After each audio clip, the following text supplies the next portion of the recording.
আজকে আবার বেরিয়ে পড়েছিলাম ছোট ছোট কাজগুলো কমপ্লিট করার জন্য। তো আজকে বেলায় আমি বাবার সাথে বেরিয়ে গেছিলাম।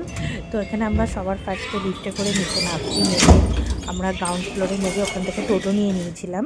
তো টোটো করে আমরা যাচ্ছিলাম। তো আজকে যাচ্ছিলাম পুরনো কিছু নিউজ পেপার ও ম্যাগাজিন যেগুলো জমে গেছে ঘরেতে এবং সেগুলোকে সেল করতে।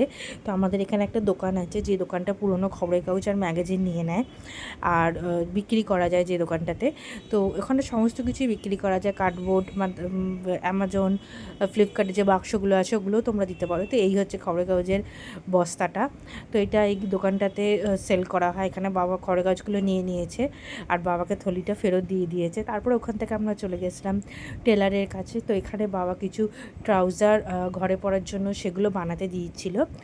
আর তো এই যে আঙ্কেলটা ছিলেন, ইনি অনেক দিনকার পুরনো, মানে অনেক অনেক অনেক দিনকার পুরনো। তো এনার সাথেই কিছু কথাবার্তা চলছিল। তো ইনি অনেককে মানে এনার বয়স প্রায় 70 অ্যাবভ। তো ইনি এই এজেও অনেক দূর থেকে আসেন, এসে উনি সমস্ত কাজগুলো করেন। তো তো সেই জন্যই কথা হচ্ছিল, ওনার সাথে অনেকটাই কথা হচ্ছিল।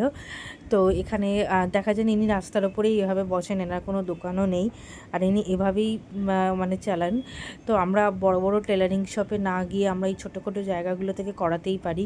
তো এখানেও কাজ খুব ভালো হয় আর খুব ভালোভাবেই এরা কমপ্লিট করতে, মানে খুব ভালোভাবেই কমপ্লিট হয় এখানে।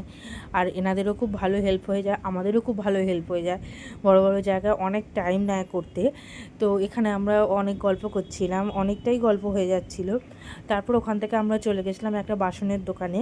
তো আমাদের ডিম ভাজার জন্য একটা প্যান দরকার ছিল, কিন্তু যার সাইডটা একদম প্লেন, সাইডটা উঁচু নয়। কারণ সাইডটা উঁচু হলে কি হয় যে আমরা খুন্তি করে ওল্টানোটা ডিমের ক্ষেত্রে অসুবিধা হয়ে পড়ে। তো এখানে আমরা সেটাই খুঁজছিলাম, কিন্তু এখানে সবকটারই সাইডটা বেশ উঁচু ছিল। তো সেই জন্যে আমরা নিচ্ছিলাম না। এগুলো খুব পছন্দ হয়েছিল, কিন্তু সাইডটা নিচু হলে আমরা নিয়ে নিতাম। তো এরপরে আমরা এখান থেকে ফাইনালি একটা চাটু নিয়ে নিয়েছিলাম অ্যালুমিনিয়ামের, সেটা খুব পাতলা ছিল। তো তোমরা দেখতেই পাচ্ছ এই চাটুটা। তো এইটাই আমরা নিয়ে নিয়েছিলাম, নিয়ে তারপরে আমরা বাড়ির দিকে আসছিলাম। তো এখন প্রায় দুপুর 2টো বেজে গেছে বলে রাস্তাটা একটু ফাঁকা লাগছে, নাহলে আমাদের এখানটা খুবই কনজেস্টেড এরিয়া, একদমই ফাঁকা থাকে না, একদমই থাকে না। তো এখানে একটা তারপরে মুদির দোকানে আমরা এসেছিলাম, এখান থেকে কিছু চানাচুর নিয়েছিলাম, কারণ চানাচুর মুড়ি আমাদের এখানে রোজই